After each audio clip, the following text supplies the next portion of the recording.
बिस्मिल्लाहिर्रहमानिर्रहीम। अस्सलाम वालेकुम नाजरीन, मेरा नाम उस्मान नईम है और आप देख रहे हैं उस्मान व्यूज़ यूट्यूब चैनल। नाजरीन कराम, वीडियो शुरू करने से पहले आपसे गुजारिश है कि आप हमारे चैनल को सब्सक्राइब कर लें और साथ मौजूद बेल के बटन को दबा दें ताकि हमारा और आपका राब्ता कायम हो जाए और हर वीडियो की इत्तला आप तक सबसे पहले पहुंच जाए। तो चलते हैं वीडियो की तरफ। नाजरीन कराम, सुल्तान सलाहुद्दीन अयूबी के नाम से कौन वाकिफ़ नहीं है।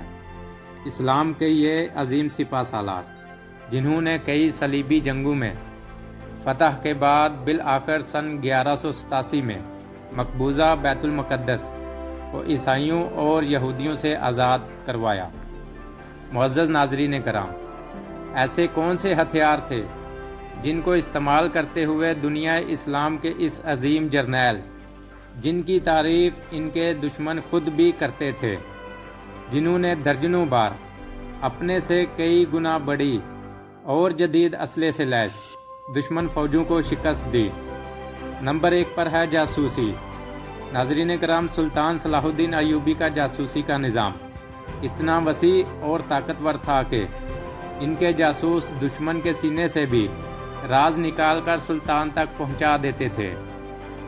इनमें अली बिन सुफियान और इसहाक तुरक काबिल ज़िक्र जासूस हैं। नंबर 2 पर है गोरिल्ला वार। नाज़रीन कराम, सुल्तान सलाहुद्दीन अयूबी के कमांडर बहुत थोड़े से सिपाहियों के साथ दुश्मन की बड़ी से बड़ी फ़ौज पर भी छापा मारते थे और ज़्यादा से ज़्यादा नुकसान करके फ़रार हो जाते थे।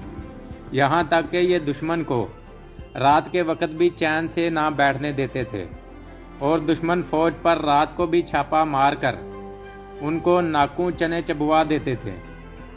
नंबर 3, जंगी चालें। सुल्तान सलाहुद्दीन अयूबी एक पक्के और सच्चे मुसलमान सिपा सालार थे।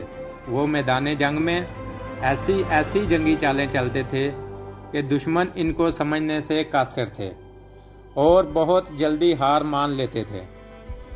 नाज़रीन कराम, ये ऐसे हथियार थे जिनकी वजह से आप बैतुल मुक़द्दस को काफिरों से आज़ाद कराने में कामयाब हुए। जी तो नाज़रीन, कैसी लगी ये हमारी छोटी सी वीडियो, नीचे कमेंट करके ज़रूर बताइएगा और हमारे चैनल को सब्सक्राइब कर लें। बहुत शुक्रिया। अल्लाह हाफिज़।